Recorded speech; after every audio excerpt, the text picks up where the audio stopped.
I finally had the chance to watch all 10 Academy Award Best Picture nominees, and I'm going to rank them best I can to my personal preference right now. Stay tuned. Talk, shop, pop, movies.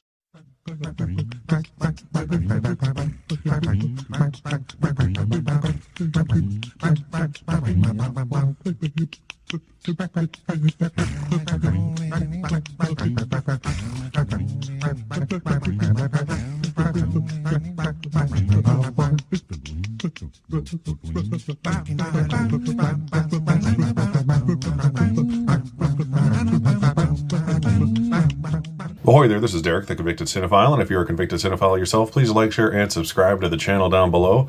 On my channel, I like to talk, shop, and pop open, that is, movies and physical media. And yes, I'm going to be ranking the 10 Best Picture nominees of 2022. The award show is obviously the 2023 Academy Awards, which is this Sunday. I am filming this on Friday, just in case you see this later. So yeah, I did it. I barely made it. I had like 3 days left, and I watched my final Best Picture nominee. Before I get into this, I do want to remind y'all that I will be doing a live stream during the entire Oscars telecast, where if I am wrong about my predictions, watch my prediction video I did the other day, I will be forced to eat or drink something disgusting that my wife will be picking out for me tomorrow afternoon. So it'll be a surprise to me what I get to eat too. So let's get into this. 10 movies. There's a good mix. There always is with 10 movies. Some of these are ones I wouldn't have put in my personal Best Picture lineup. Honestly, maybe like half of them. Some of them I wish would have made it, but you know, that's always the case. That's another video. So I did my best to rank them to my personal preference, and I think it seems about right. I've only watched each of these one time so far. Upon rewatches, they'll probably move around a little bit. But here we go. Number 10, the movie that I don't think should have been anywhere near the Best Picture lineup, Avatar: The Way of Water. I found this movie to be beautiful, obviously. It's a visual effects extravaganza, and that's why it'll win visual effects, because that's all it has going for it. I found it to be extremely boring and not very interesting. Worse than the original, and that original film is very overrated. It's an extremely simple story. This story is pretty much the same thing in a slightly different location with equally poorly written characters. Like, I don't want to spoil it if you haven't seen it, but there is a major character that dies at the end of the movie, and I couldn't possibly care less because you don't learn anything about them for the 3+ hour runtime. So James Cameron's movies are very cool to watch, as always, but often very underwritten. So number 10, for a plethora of reasons, is Avatar: The Way of Water. Number 9 is Todd Field's Tar.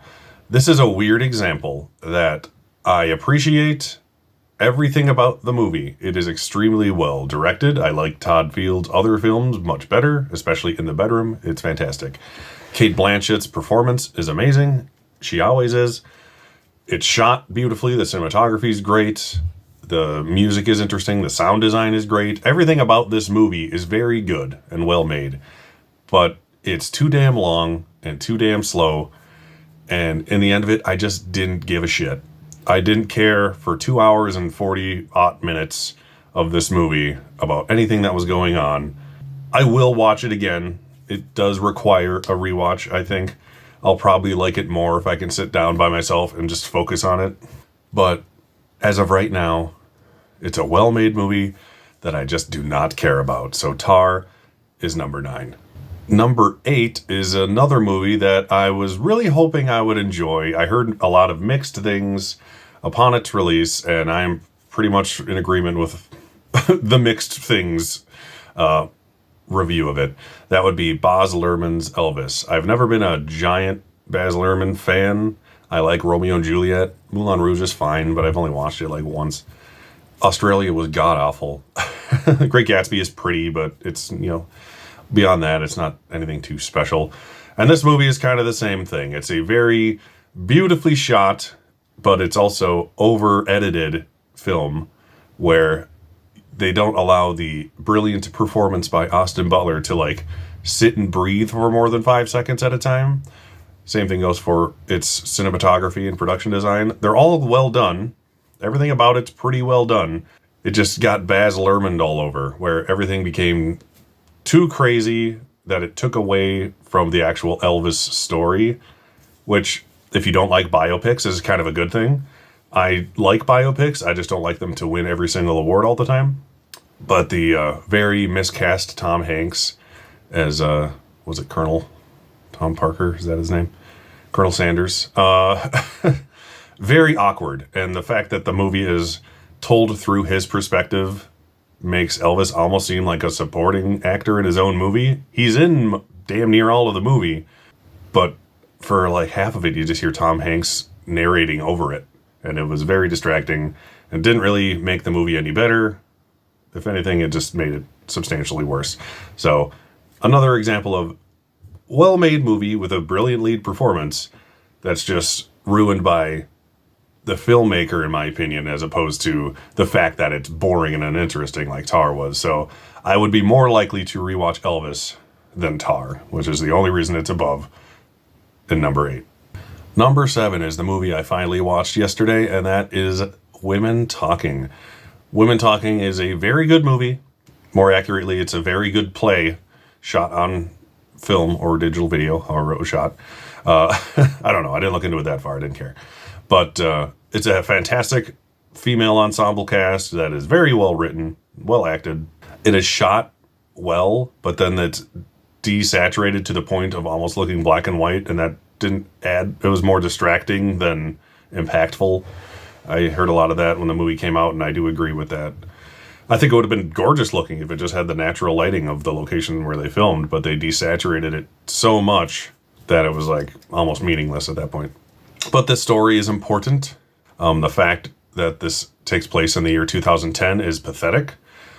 Not that everything happening in this movie is a pathetic thing that happens worldwide with religious communities, but I won't get into that too deep. It's a very well made. This is a movie where nothing about it is bad. It's just a movie I won't watch over and over and over again very often. So because of that, it's at number 7. But it's a very good movie, and you absolutely should watch it. On to number 6, we have Triangle of Sadness. I wish I went into this movie knowing absolutely nothing about it, because I just knew bits and pieces of where the film goes. I won't try to say it now because I don't want to ruin it for other people who don't know anything about it. But yeah, if you don't know anything about this movie going into it, it's going to be all over the place and it'll surprise you around every turn. It's very well shot and directed by Ruben Östlund. The writing is very sharp and funny. It often had me laughing. It is too long, like most things nowadays. But the reason it bothers me that it's too long is because the first act, where we meet who we think are the 2 lead characters, essentially, it goes on for about 40 minutes. And there's some good stuff in there.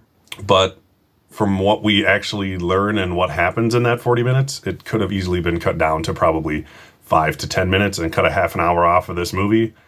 And then the second and third act could have just gone as it was, and I would have probably really liked it. It probably would have at least cracked my top 5 as opposed to being in number 6. So I enjoyed the movie. It's weird. It goes in directions you don't expect. The international ensemble cast is very funny and interesting. And yeah, it's coming out on Criterion, and when that happens, I'll buy it eventually when it's on sale. Because, as we all know, you only buy Criterions when they're half off at Barnes & Noble. But I recommend everyone watch all of these movies for that matter. But this one, very funny. It's going to be a love it or hate it kind of movie, so I'll just put it that way. But the third act is very funny and interesting, and it definitely flips the entire scenario on its ear. And Dolly De Leon's performance in the third act is at least borderline brilliant. I'll give her that. So Triangle of Sadness is number 6. Right in the middle at number 5, we have Steven Spielberg's The Fablemans. This movie is nowhere near Steven Spielberg's best film. Even mediocre Spielberg is better than most other films, though. So there is something to be said to that. I enjoyed the movie. I thought it was very well made, very well acted, Judd Hirsch in his 8 or 9 minutes of screen time is great. He's no Paul Dano. I think he should have gotten nominated instead of Judd Hirsch, but I get it. Gabriel LaBelle as young Steven Spielberg. He's not called Steven Spielberg. They have different names, but that's who he is. He's the best part of the movie. Like, he is the best performance in the film. So good on him for holding his own and even out-acting the likes of Paul Dano and Michelle Williams and Judd Hirsch. The only reason this movie is as high as it is on my list is because of how relatable it is to me personally, as a film student, geek person who misses cutting on 16 millimeter film and taping it together and sitting in a dark room and watching your movie come together as best you can. Like, all that stuff was very interesting and relatable to me. So I enjoyed that about the movie. And it has what might be my favorite final scene of any of these movies, with a brilliant cameo by David Lynch playing the legend John Ford. So The Fablemans, I know it's not going to be everyone's favorite, but if you're a movie-loving geek like me, it'll tug on your heartstrings somewhere or another. So Fablemans is right in the middle at number 5. Number 4 is a movie I couldn't possibly have cared less about upon its release, and I still haven't seen the original one. It is Top Gun Maverick.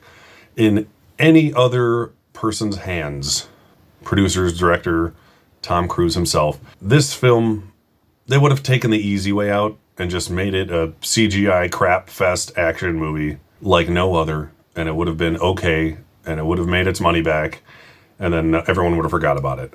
But luckily, Tom Cruise and Jerry Bruckheimer and the director Joseph Kosinski did not do that. They put time and effort and care into this. They created a damn near perfectly shot and paced action film. The characters are likable. They're not the deepest, most three-dimensional characters in the world, but they're all fun. They fit perfectly into those cliche action movie, archetype characters, but they're all good. And the result overall is just a great example of what action blockbusters can and should be. Like, this is how they used to make them, kind of a thing. And it is a near perfect example of film as entertainment over art. So number 4, because I know I'm going to watch it again and it's just a fun time, is Top Gun Maverick. We're on to the top 3. And to be honest, all 3 of these are fairly interchangeable depending on my mood. And once I rewatch them all, I could easily see them flip-flopping back and forth ad nauseum. But at the moment, number 3 is All Quiet on the Western Front. Possibly the best anti-war film I've ever seen. Not that I've seen a ton of them, but it is a very good anti-war movie. Every aspect about this movie is top-notch. From the actors, I love the lead and supporting actor in the film. I really wish the lead would have gotten nominated for Best Actor at the BAFTA Awards. He was sadly the only thing that it wasn't nominated for, but the supporting actor got in, along with 13 other categories at the BAFTAs, and it won 7 of them. I was the only person, apparently, who watched the BAFTAs who enjoyed them because I like this movie so much. I was happy to see it take as many awards as it did. It has brilliant makeup, art direction, score.